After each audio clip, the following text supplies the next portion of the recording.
Welcome to the 2024 Pulte Lifestyle and Food and Beverage Summit. Our summit is proudly sponsored by Sunny Grove Landscape and Irrigation Maintenance, Impact Landscaping and Irrigation, and Juniper Landscaping. Now, direct from the ballroom at Del Webb Sunbridge in St. Cloud, Florida, get ready to be inspired by our keynote speaker, Simon T. Bailey.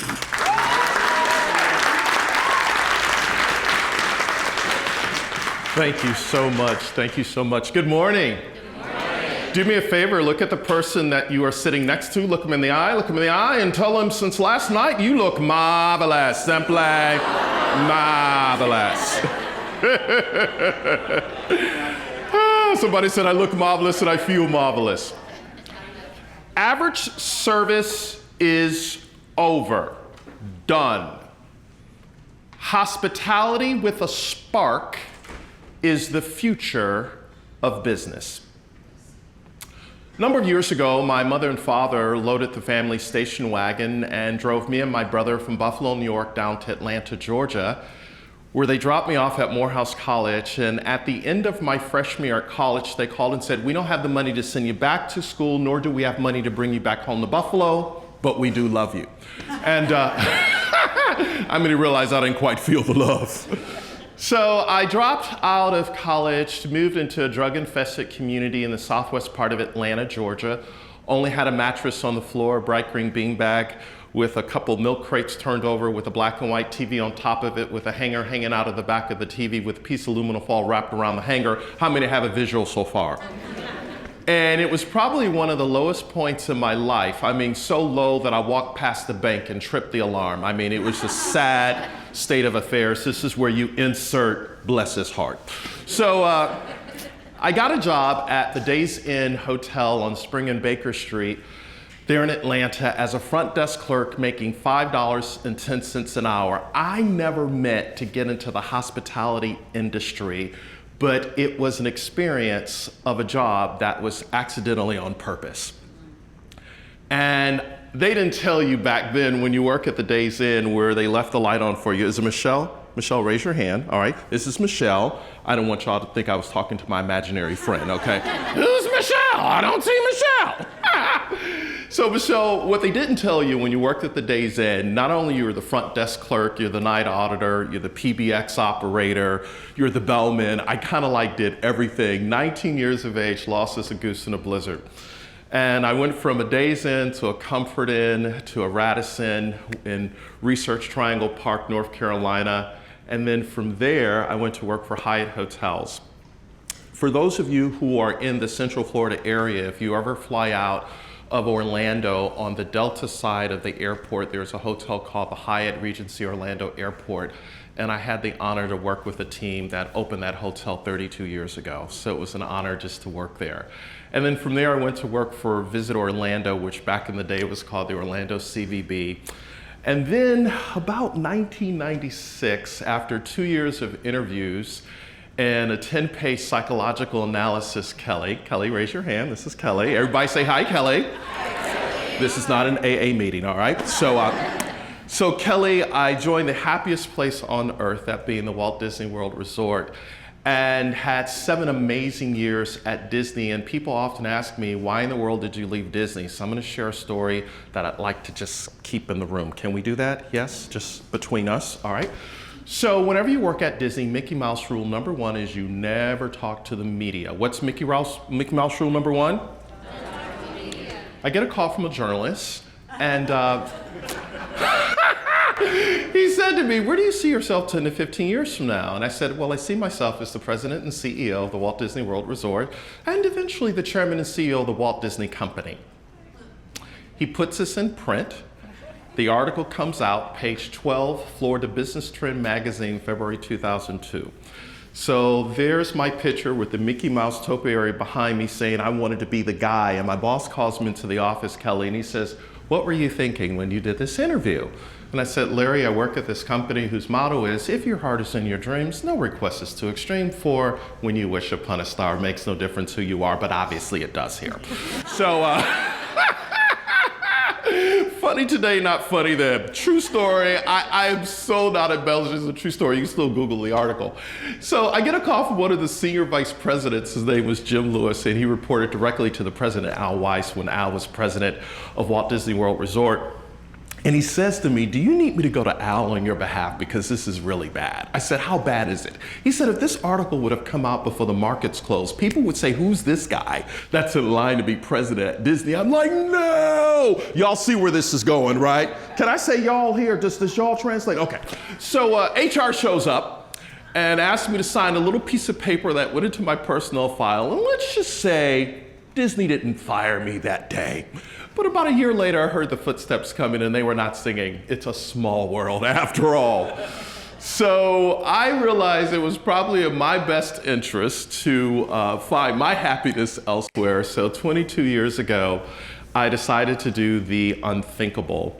I put my resume out on the street, got 4 job offers, 2 vice president's offers to go and work at smaller companies, an internal move at Disney because one of the senior VPs felt sorry for me, and a senior director position to head up all customer care for Learjet owners in the world. And I turned it down because in 1999, Disney had sent me to Paris to design a leadership program for 1,000 leaders out of Barclays Bank out of London. And while I was working there at Disneyland Paris, Lion King had just come out and I was like, oh my goodness, I want to do something else. How many of you have ever had those moments you're like, I think it's time to bounce and do something else? By show of hands, all right? Now, if your boss is at your table, keep your hand down, look straight ahead, all right? I love Del Webb. I'm good. It's all about lifestyle.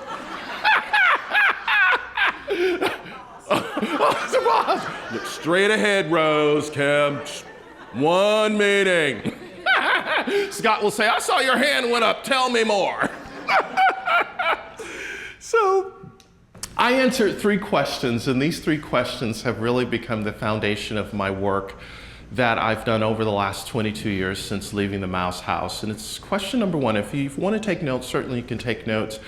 But here's the most important question I believe we all have to answer, and that question is, what would I do if I knew I couldn't fail? What would you do if you knew you couldn't fail? Question number 2, what would I do if no one paid me to do it? Certainly when I started in the hospitality industry making $5.10 an hour, I was on public transportation, Michelle. It was just a bad situation, right? I mean, and when I eventually got a car, note, piece of a car, right? It was just challenging. So I realized I was showing up every single day as a front desk clerk because of the love, not just the pay. So what would I do if I wasn't paid to do it? And then the third question, which really became the catalyst behind this whole thing of hospitality with a spark, it's a question that I was reading in a book written by an author named John Elrich, and his book is called Wild at Heart. And John says, don't ask what the world needs, ask what makes you come alive. Because what the world needs are people who come alive. And when I read it, it was like the 4th of July fireworks went off in me. And I was like, oh my goodness, I want to speak, write, train, consult, and coach. So fast forwarding, in 22 years since leaving Disney, I've had the honor of serving almost 2,400 organizations in 54 countries. I've written 11 books. 14 of my courses on the LinkedIn platform have been viewed by 400,000 professionals in 100 countries. And at 55 years of age, if it like all ended and you were the last group that I had an opportunity to hug with my words, I can say, hell yeah, it has been absolutely the best decision ever. So today, I come alongside to share with you and have a conversation with your soul about something that we all love, and that is hospitality. How many of you love hospitality? If your boss is at your table, 2 hands up, love it. It's a good time to kiss up, all right? So, Chef Ken Gilchrist, scratch-made eggplant parmesan? Is that you? Can you raise your hand, sir? All right, y'all, this is Chef Ken Gilchrist. Do y'all know who this is? No? Okay. I want you to go on YouTube and I want you to check him out. I want you to check out how he takes you into his kitchen and he does what he does. Scratch-made eggplant parmesan. Can I get a what? Chef Ken. So, The question I often get, okay, Simon, hospitality with a spark. And why is that important? Here's what the research says. 42%, according to PricewaterhouseCoopers, 42% of consumers will pay more based on the experience that they have. Gallup says in their research, 70% of human decision making is emotional, 30% rational.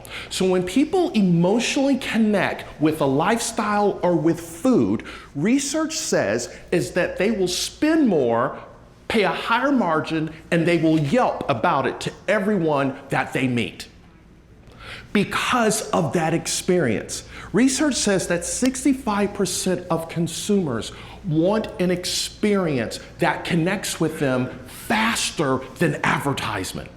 So I believe the work that we do, here's the key idea, is that every single day, as lifestyle directors, food and beverage gurus, how do you build emotional equity? Emotional equity that builds in the emotional bank account of every resident that you experience, that when they come across the lifestyle that you've created, they feel that spark. Or if I was in Boston, I would say spark. Can we just go to Boston for a moment and on three say spark? Okay, on three, 1, 2, 3. Spark. Spark. So hospitality with a spark is not just in the doing, it's in the being. So here's what I'd love for us to do. I want you to go back to a moment in time and think about when you first started in the hospitality industry. What was that first moment like for you? Go back to that time when you were like, what? You were like literally on fire. And what I want you to do, I want to invite you to share with your neighbor. What was that first experience like in the hospitality industry? I'm going to give you about a minute, so that means you get 30 seconds each, but share what was it like, okay? Go.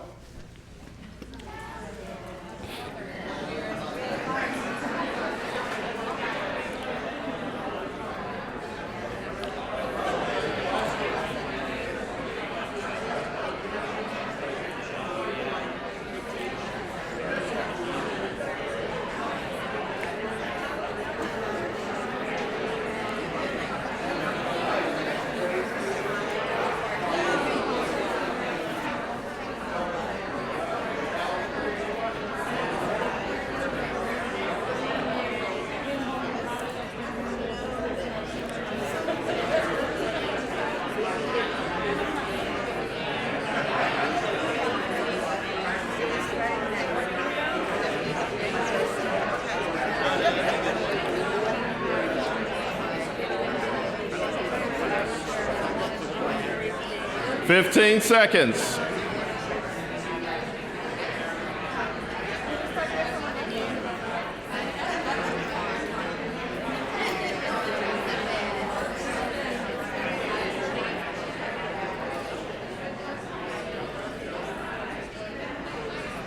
Okay, if you can hear my voice, clap once. Hear my voice, clap twice. Okay, who wants to be the first to share what was the story that you heard at your table? Anybody want to share? All right. Rose? Rose will share. So Kim was sharing with me how she's a bit of an introvert, or wasn't in the beginning. So she started by painting children's faces, right? At SeaWorld.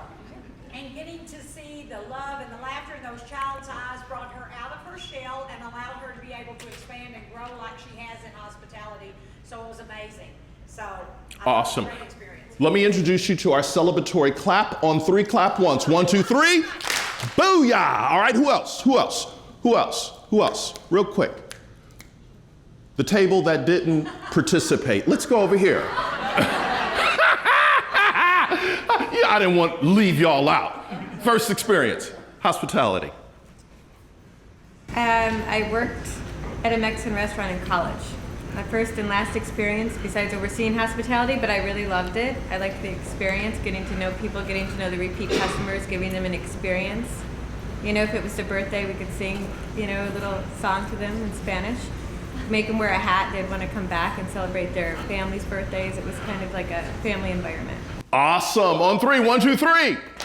Muchas gracias. All right, who else? Who else? All right, right here. I see your hand.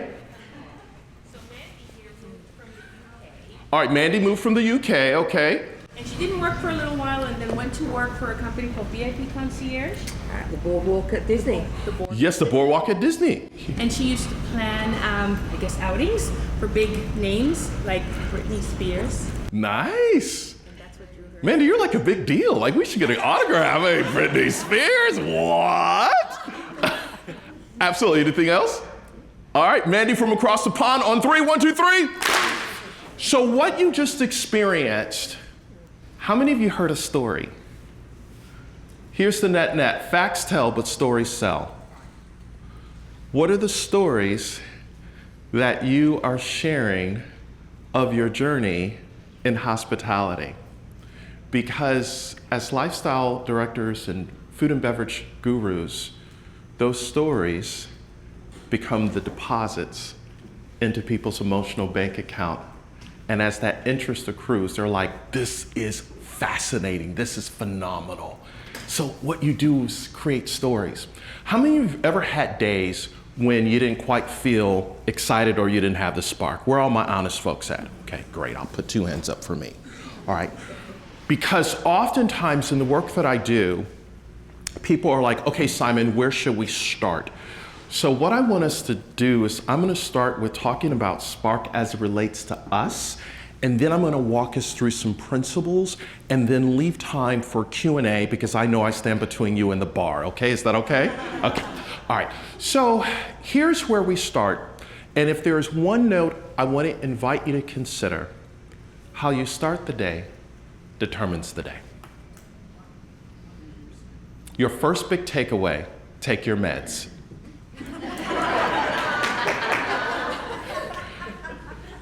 All right, now I'm gonna ask everybody to do this. Take out a sheet of paper, and there should be some tablets there on the table, and I wanna invite you to write meds down vertically, M-E-D-S, meds. And so the question is, okay, Simon, I want to be a hospitality spark, and I'm gonna take my meds. The M stands for meditate. How do you slow down to the speed of the moment and are very intentional about getting centered? About a year, 18 months ago, I decided to get a certification in caring science. Caring science, one of the pioneers is a lady named Dr. Jean Watson, who's a scholar at the University of Colorado at Boulder. She's 85 years of age. She's known as the Lady Gaga of nursing. And I was in this cohort with 40 people. I was the only non-medical person in the cohort, but she taught this whole concept called centering that was like, what phenomenal. Would you be open to me walking you through the centering micro practice? Do I have your permission? Okay, so here's what I want us to do. Would you be so kind, everyone sit up straight, feet flat, feet flat. And in a moment, I'm going to invite us to take a deep breath. We're gonna inhale, exhale for 3 seconds, exhale for 7 seconds, and we're gonna do it 3 times, okay? On 3. 1, 2, 3. Amazing. 1, 2, 3. Awesome. Last time. 1, 2, 3.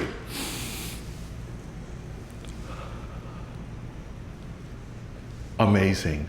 All right, how many of you feel relaxed? How many of you feel happy?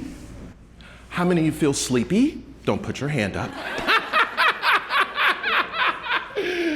What you just experienced is a micro practice called centering. Centering is the alignment of head, everybody say head, heart, hands. Everything that we do in hospitality comes down to our head, our heart, and our hands.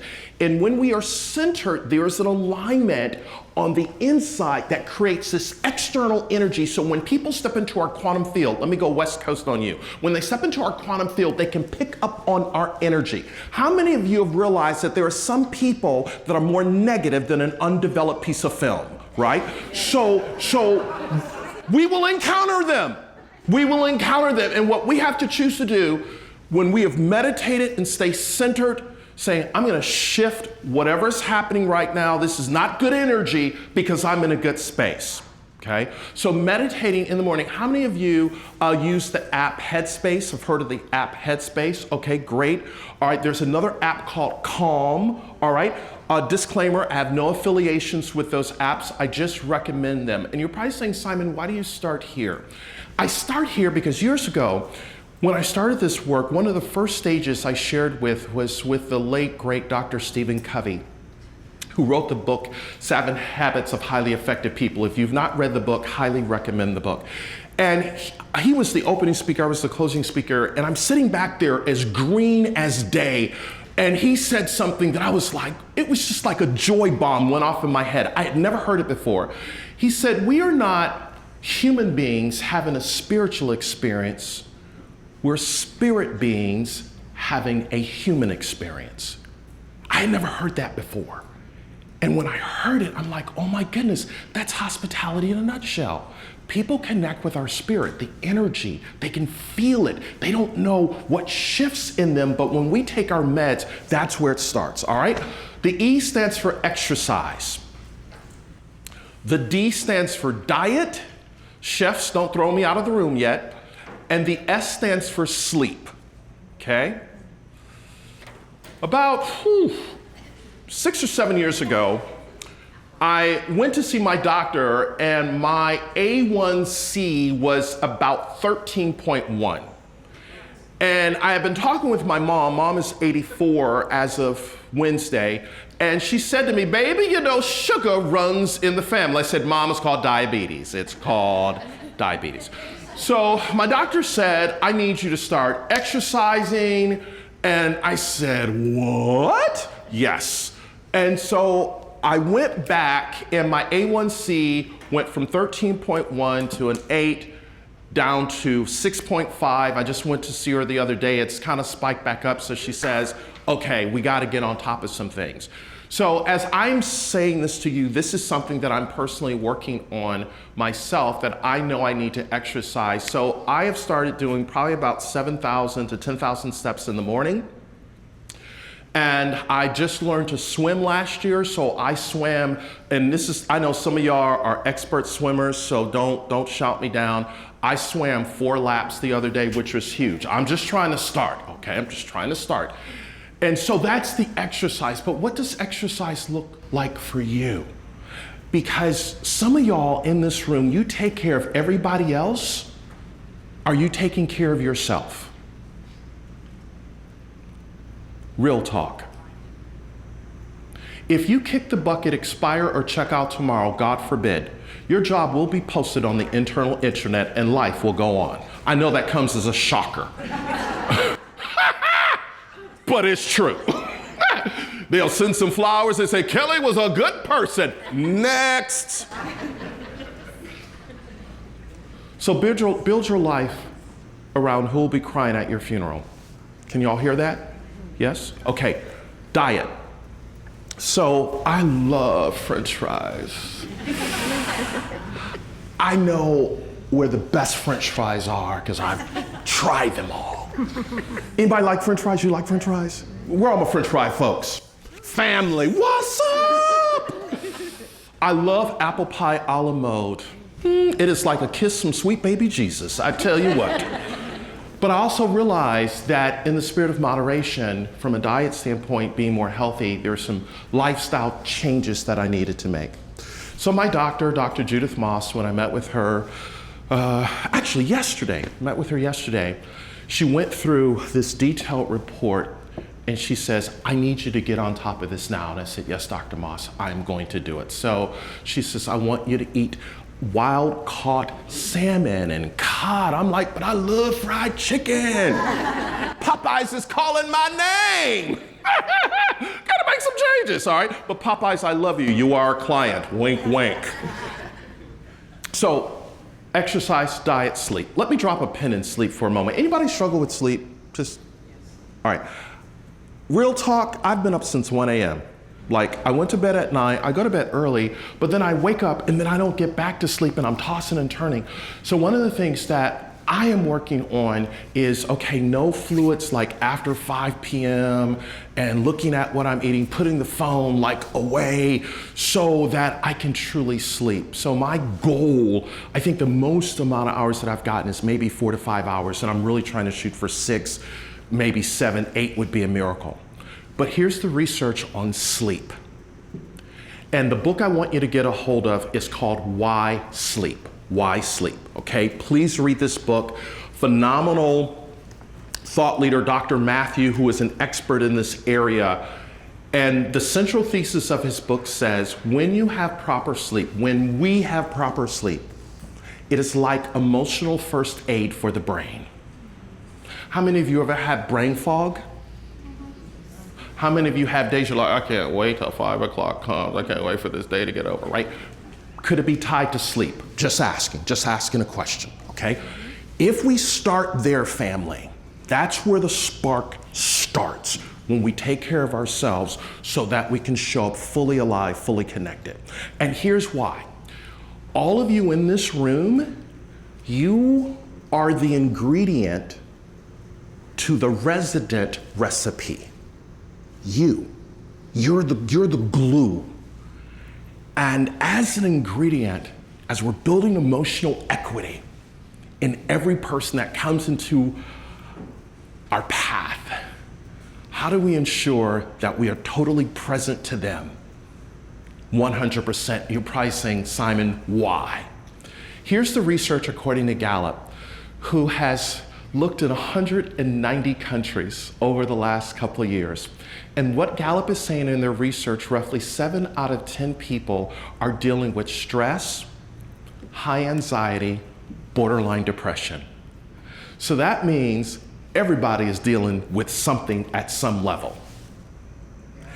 And what I believe we as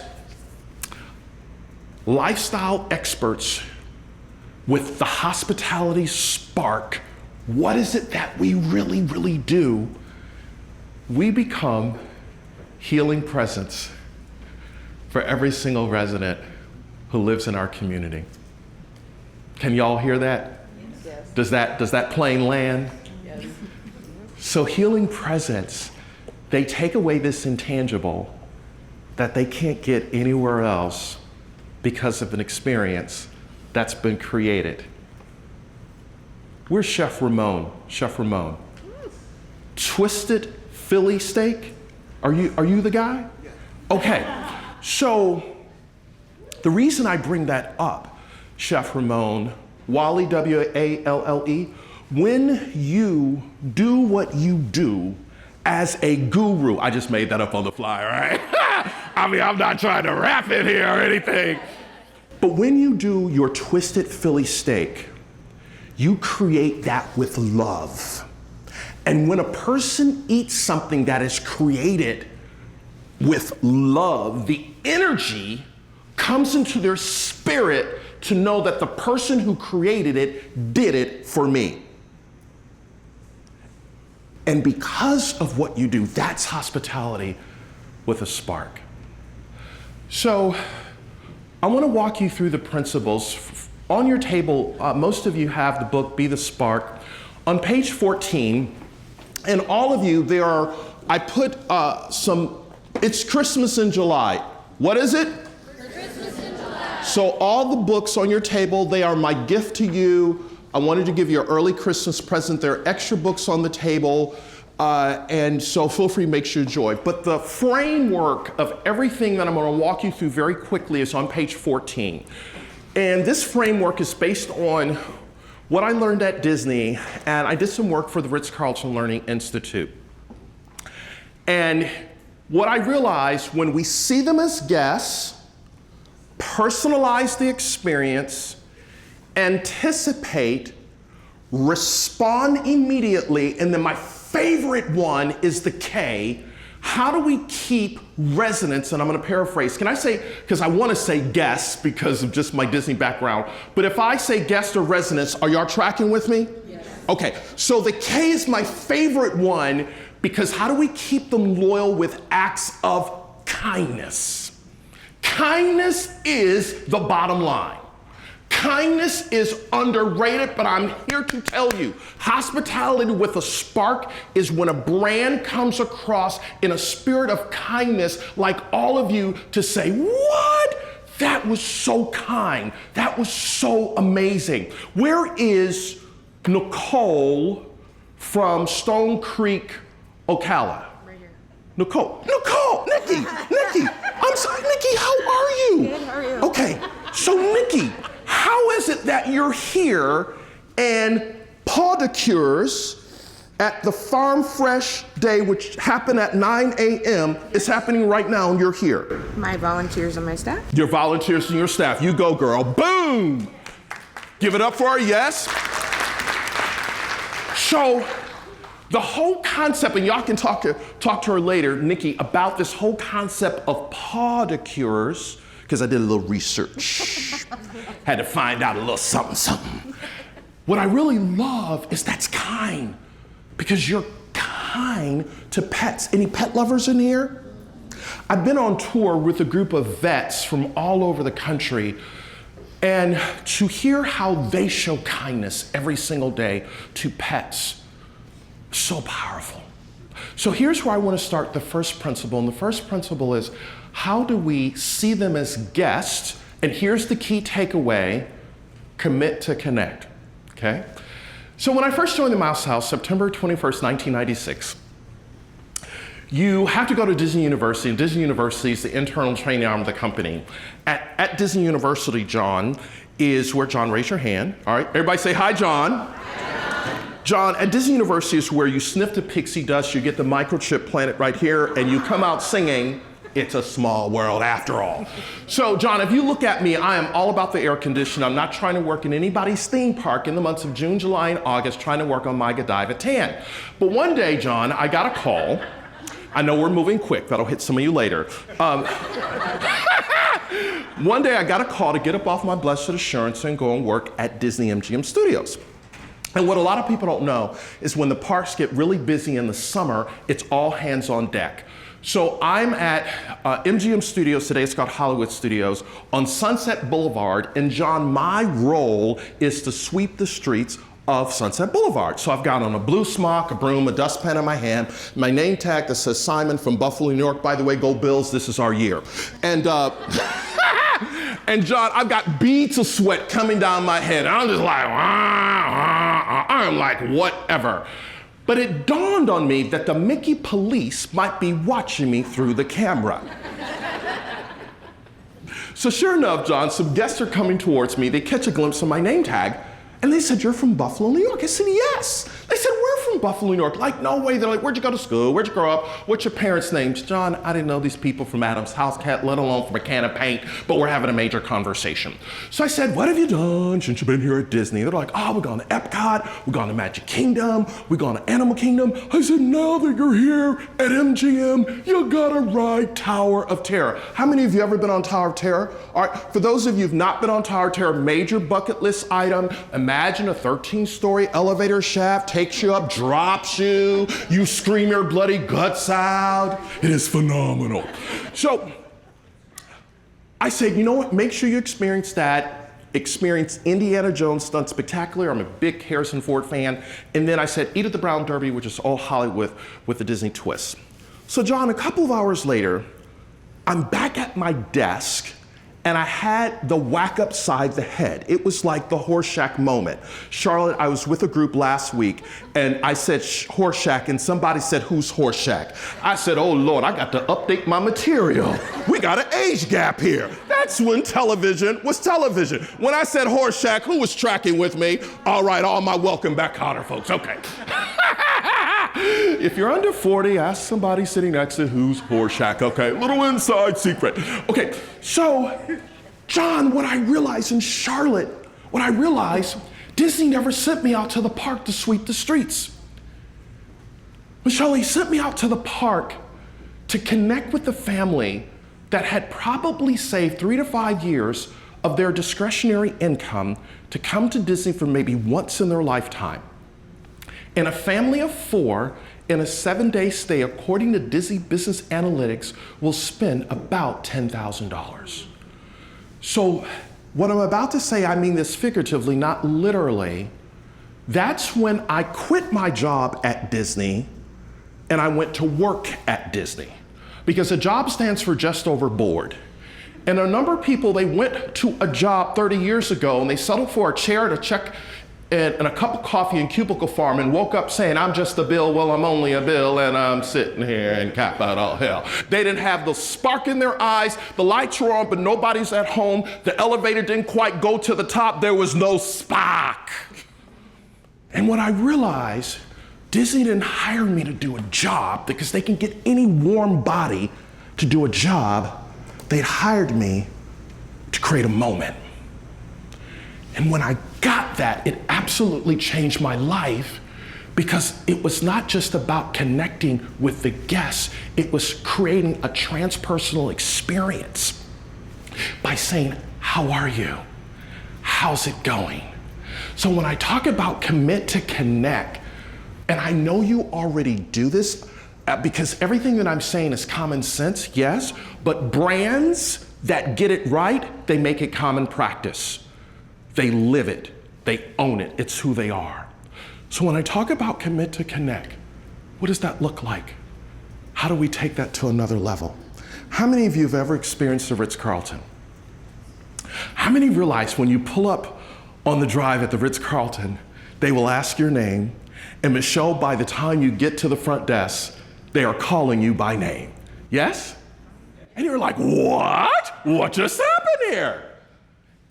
Commit to connect. Do I have any fans of Chick-fil-A? Some of y'all that love that Jesus chicken. Okay.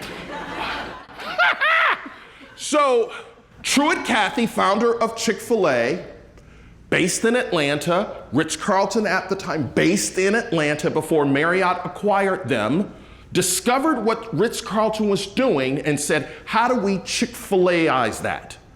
So how many of you say, unscientific poll, by show of hands, the experience at Chick-fil-A is a little different than other fast food locations?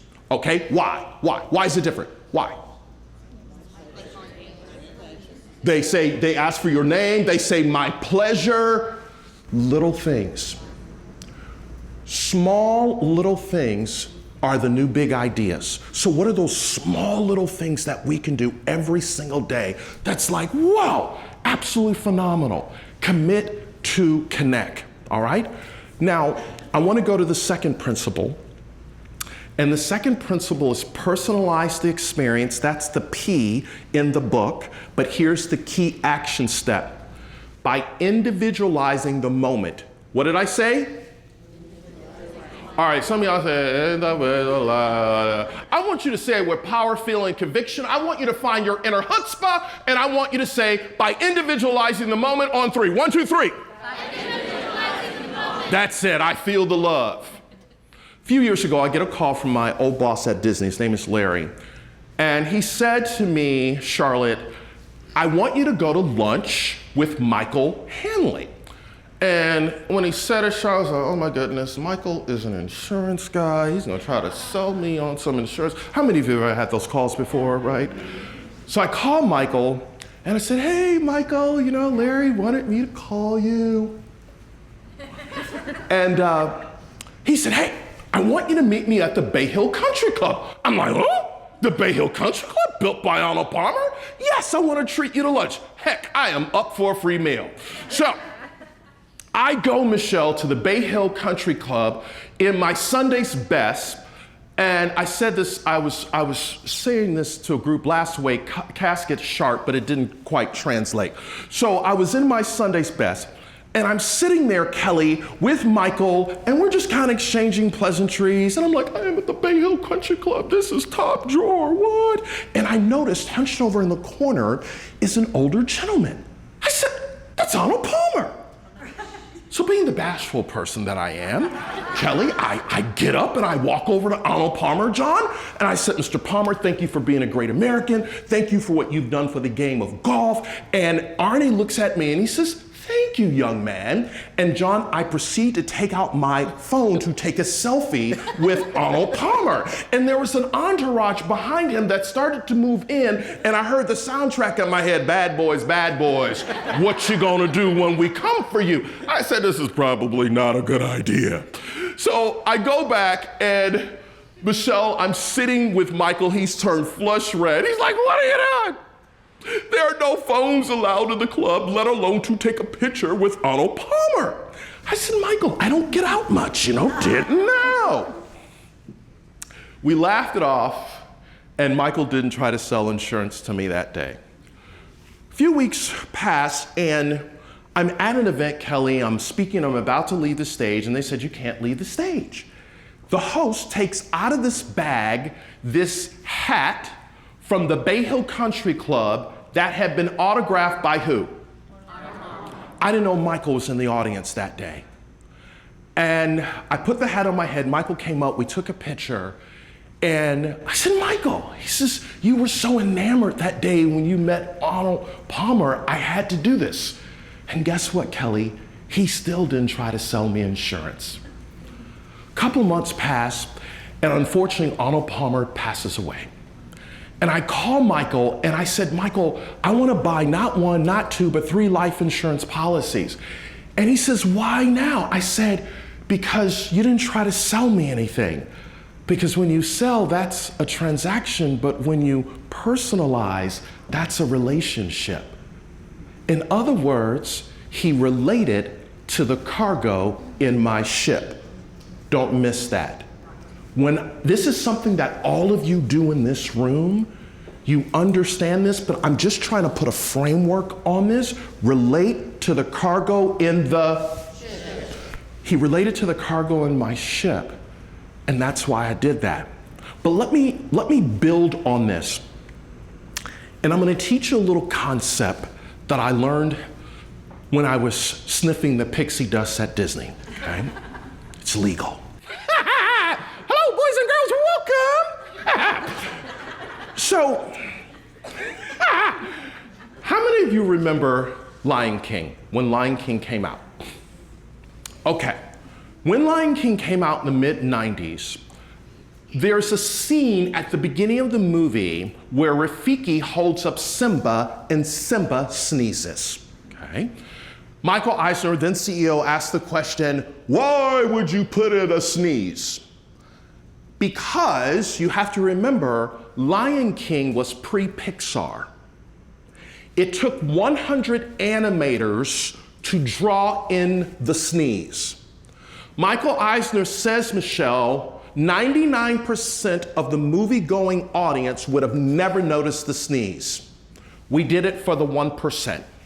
The 1% that saw, wait for it, that we plussed up the experience.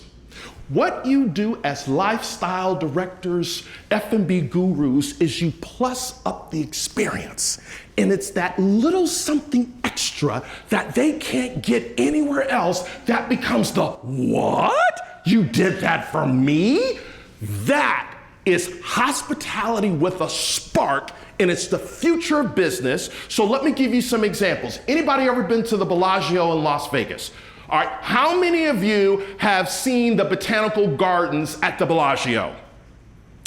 I just found this out last week. I'm sitting next to a guy at an event down in Fort Myers, and he was on the opening team of the Bellagio Hotel. I was like, "Dude, we gotta talk. I got questions for you." We started talking about the botanical gardens.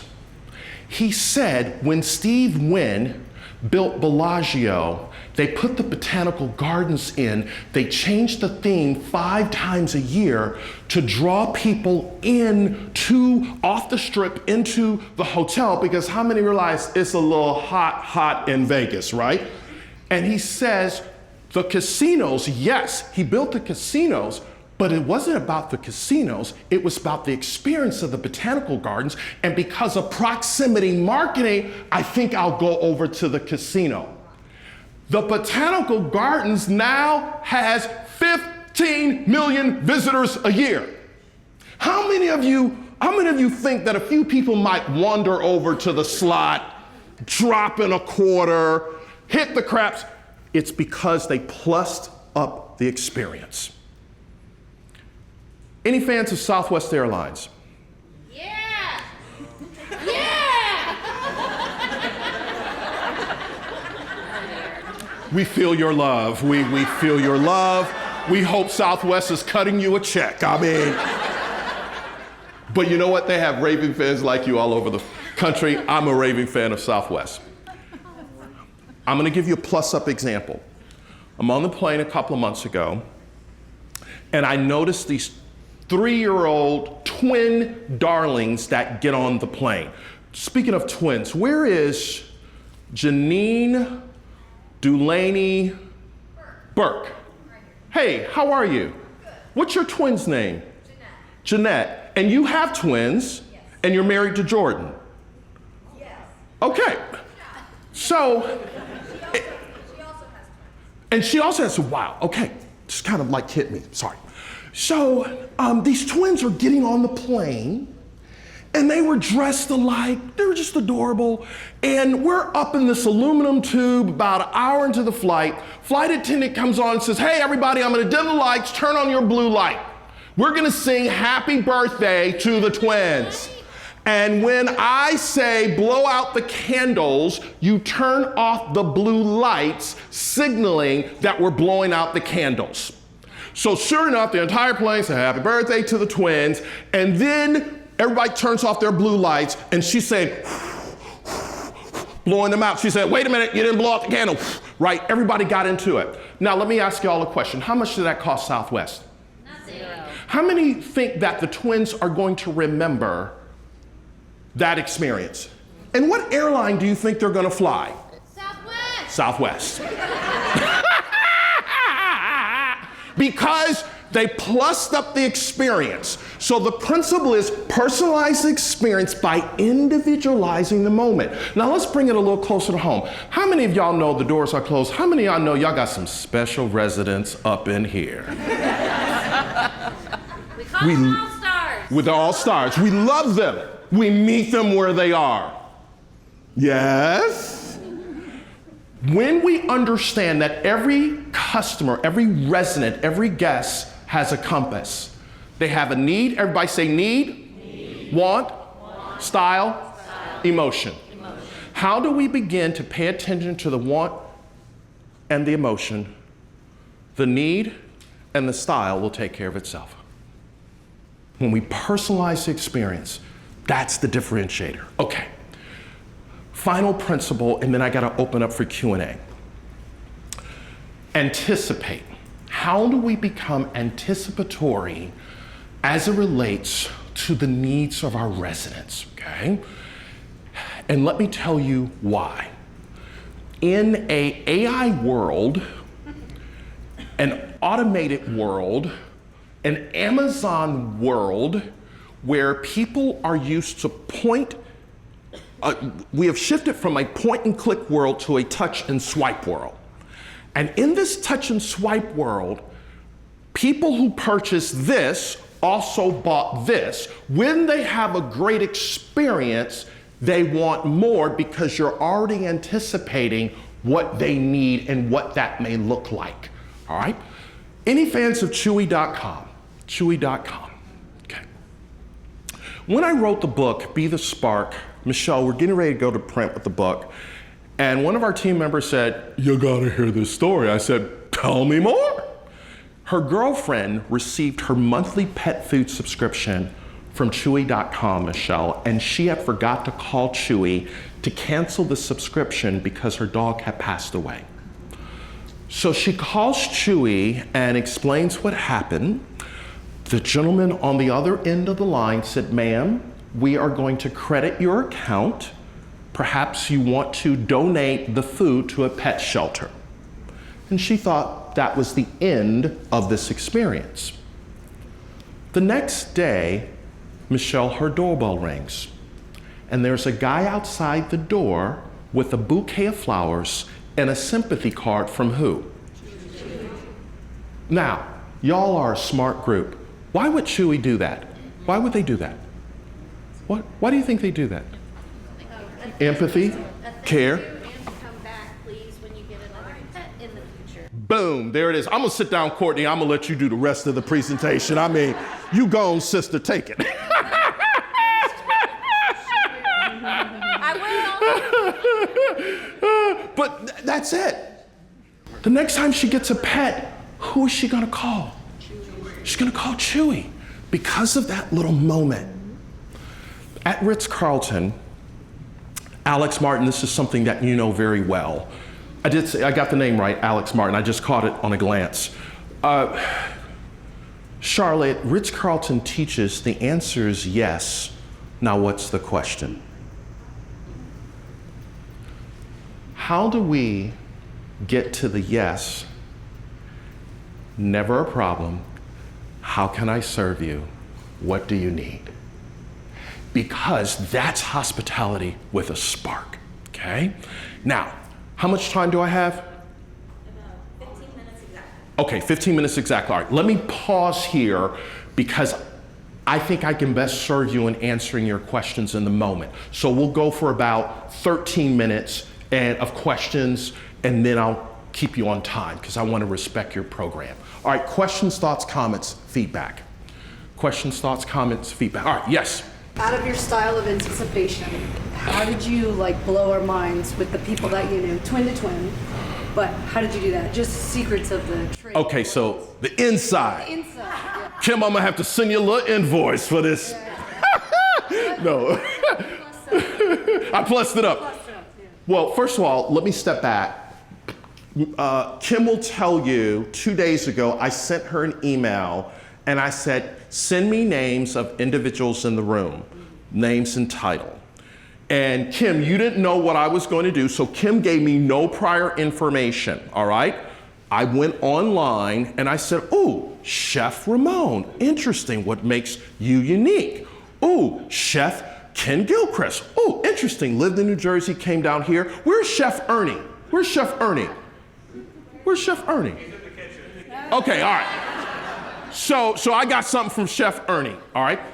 And then when I started to look up Nikki and Janine, I said, man, what makes them unique and special?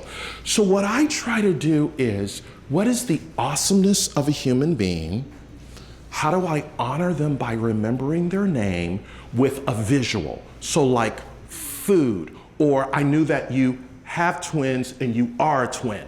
All right, so that was something I quickly connected with because I knew I was gonna tell the story about the twins getting on the Southwest Airlines plane. So how I remember, I looked on Facebook, I looked on Instagram.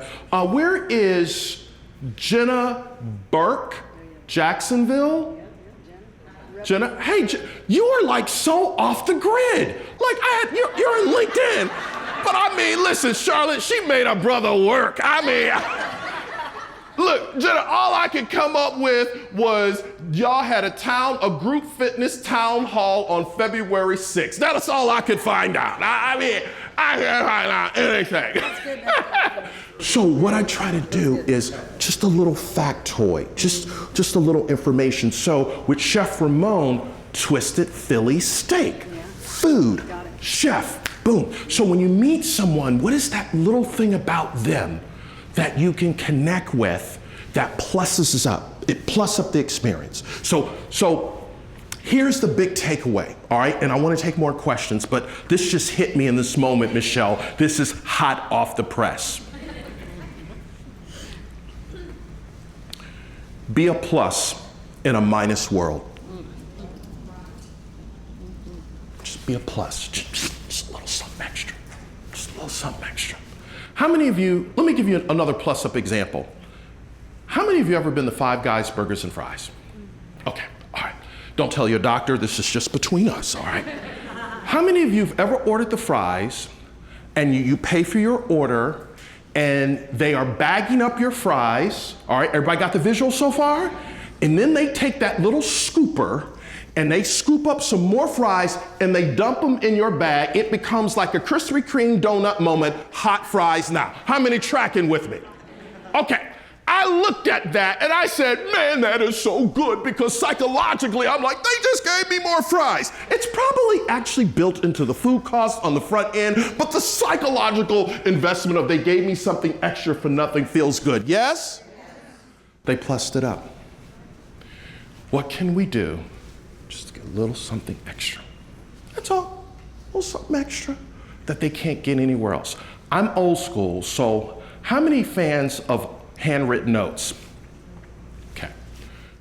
What would it be like, and chefs, I know you're into cooking, what would it be like to get a note from the chef that's sent to a resident saying, just thinking about you, here's my latest recipe? Plus it up. Because listen, lifestyle, that's your title, but all of you are brands. A brand, repeat after me, a brand is an emotion, a connection, a perception, a moment, and a memory. We're gonna do it again. A brand is a perception, a connection, a moment, and a memory. That's what a brand is. So as you build emotional equity, and I say emotional equity because you're in the housing business, as you build emotional equity, every time, Tim, I step into your quantum field and I say, Tim, how are you? I need to know if they have shared the name of the dog, the cat, the niece, the nephew, the son, the daughter. What are you into? So I can emotionally connect with your heart before your head. Because if I connect with your heart, you'll never have to use the jaws of life to pry open the wallet. Telling you what I know after 36 years. If I connect with your heart, honestly, not trying to pull a fast one, not trying to gain you for Google reviews. Questions? Yes, sir. So, when it comes to getting started during the day, which I appreciate that was great, what happens when you have a setback in the middle of the day? You have a bad exchange with a resident. How would you suggest for somebody to kind of recover from that? All right, love the question. And your name, sir? Angel. All right, are you an angel? Angel? It was right there. It was right there, Angel. I'm just working with the material you give me. How many of you, to Angel's point, how many of you have ever had days when you've had a run-in with a resident, it was not very positive, right? So how do we reset, reframe? Two things to consider. The exercise of centering, okay, just get centered, all right?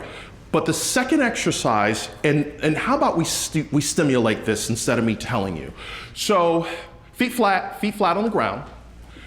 In a moment, I'm gonna invite you to close your eyes, and I want you to think of the happiest day ever, and I want you to get a picture on the movie screen of your mind. When you get a picture on the movie screen of your mind, the happiest day ever, I want to invite you to attach a feeling or an emotion to it. That feeling or emotion is gonna start at the top of your head, it's gonna move down through your shoulders, through your gut, through your legs, and I'm gonna count to 3, and I'm going to say, 1, 2, 3, open your eyes, all right? So, everyone close your eyes. Think of the happiest day ever. Now attach a feeling or emotion to it as you relive it. That feeling or emotion is now at the top of your head. It's moving down through your neck, through your shoulders, into your arms, your hands. Happiest day ever. It's now moving down through your gut, through your legs, and into your feet.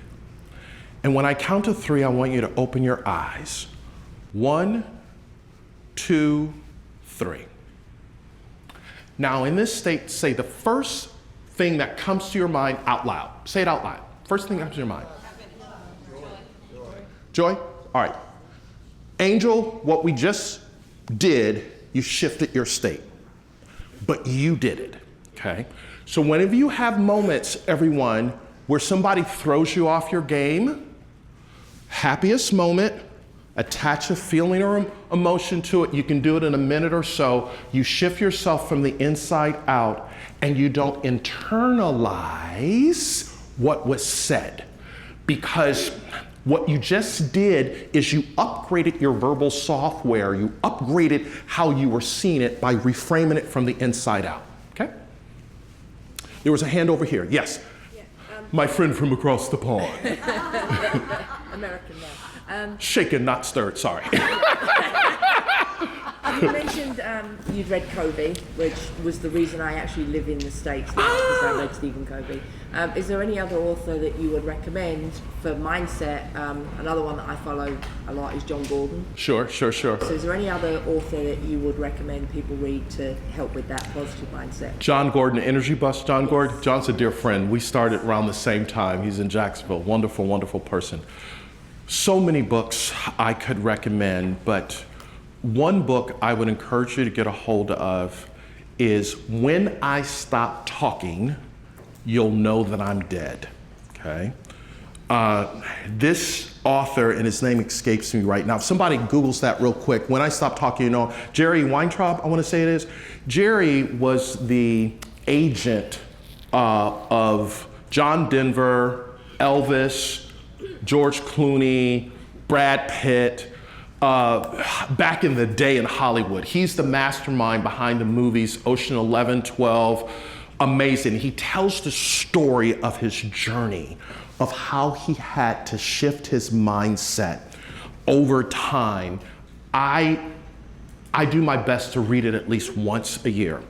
Now, spoiler alert, have a box of Kleenex, because you will laugh, you will cry, you will underline, you were like, oh my goodness, because it's the storytelling that I believe will really get you. So When I Stop Talking, You'll Know I'm Dead. Phenomenal. Jerry Weintraub? Yep, Weintraub. TRUB. Phenomenal read. One of the books I always recommend, my go-to book. Who else? Questions, thoughts, comments? Okay. Yes, Rose? So when we have a lifestyle director on property or a food and beverage director, and suddenly sometimes those top 5 residents can turn against you, and then they try to sabotage you online, on Facebook, Sure. and slander your name, and for the lifestyle director it can be totally devastating, right? So now they're boycotting your events. What would you suggest for that lifestyle director to recreate, right, a whole situation to pull those people back in and overcome that negativity? Wow, I love this question.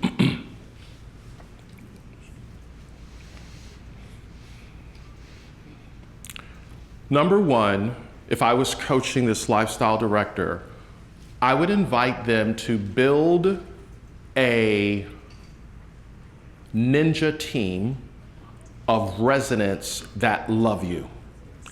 And this ninja team of residents, when the bad stuff comes out, they go behind and they will start to comment and report. So we push down the negative, push up the positive. That's number one.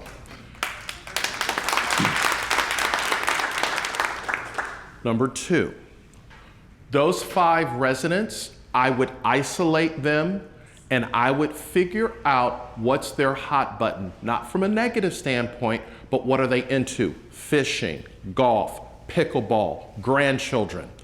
And what I would do, men, I mean this with all due respect, I would focus on the woman in the house because that's who's running the show, okay? Men, you may think that you are the head of the house. No, she's the neck that turns the head, okay? You may think you wear the pants. She is the belt that holds the pants up. So I would target her. What is she into? What's important to her? Because she is going to influence him. I'm just saying, okay? The third thing to think about is inviting the lifestyle director to realize that perhaps these 5 individuals, they had a high-powered job, they ran a business, they're entitled, and they have more time on their hand than they know what to do. So for whatever reason, they want to use you as a punching bag to kind of give them the old glory like they're still in charge, okay? So how you can, this is reverse psychology, meet with them face to face. Allison, I'm going to use you just as an example. Let's say I am that jerk of a resident. So how you would invite me in is, Simon, oh my goodness, let me tell you why we so love you being in this community. Language is the software of the mind. So now when you say, here's why we love you being all this pent up, oh, don't you know who I am? I can make you lose your job. All of a sudden, love brings me to my knees to humble me. Because maybe my dad or mom didn't hug me enough. I didn't get that care. So now I have a need to throw off. And all of a sudden, you tell me and my spouse why you love having us a part of this community. Totally diffuses me, right? But then the other thing is birthdays, anniversaries, not just the merry anniversary, the anniversary of when they moved into the community, making that a big deal to celebrate them, to say, you know what? Yep, you may be a whack job. I'm sorry, did I say whack job? Does that translate? I'm from Buffalo, New York, so I don't know. PG, keep it PG, okay. Tim and Sherry love on me in my dysfunction. And as you love on me in my dysfunction, I'm gonna have to change. Because here's what I know to be true, love wins. And love and respect have no color.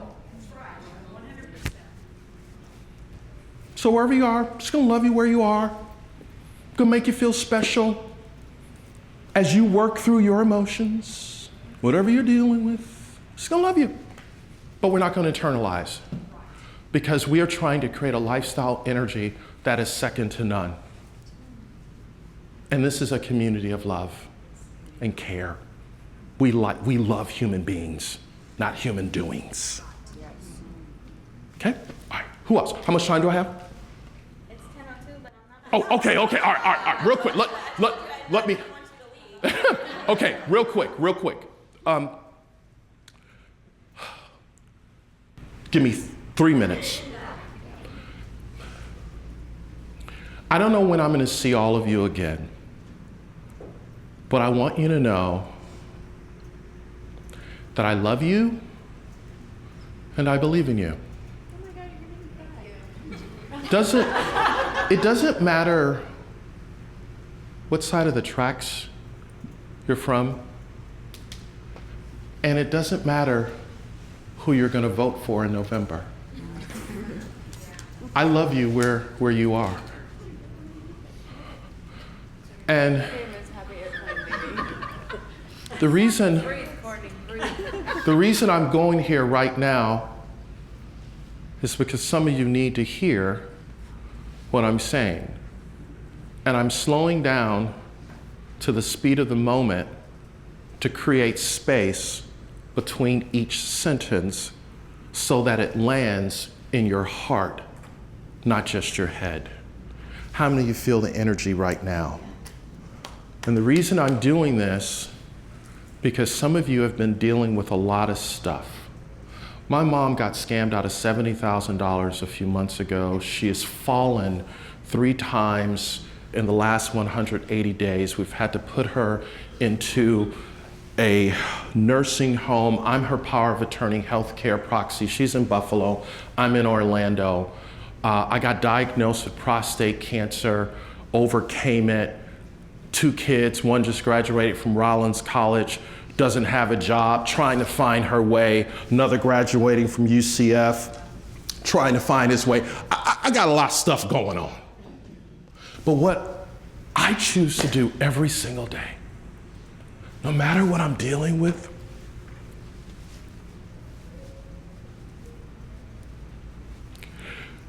I had to be here today so I could just love on you and just tell you whatever you're going through, it's gonna be okay. We're gonna get through this. The reason you weren't born in the 18th century is because you weren't needed. You're needed right now. You matter. You are important.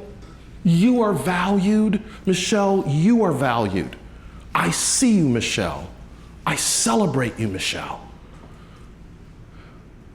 Here's the last thing we'll do. Everybody find somebody to pair up with. Just real quick. Just find somebody to pair up with. Real quick. Real quick. And here's what I want you to say to the person you're with. Say this to them. I want you to know that I appreciate you, I see you, I celebrate you, and I love you, and there's not a darn thing you can do about it.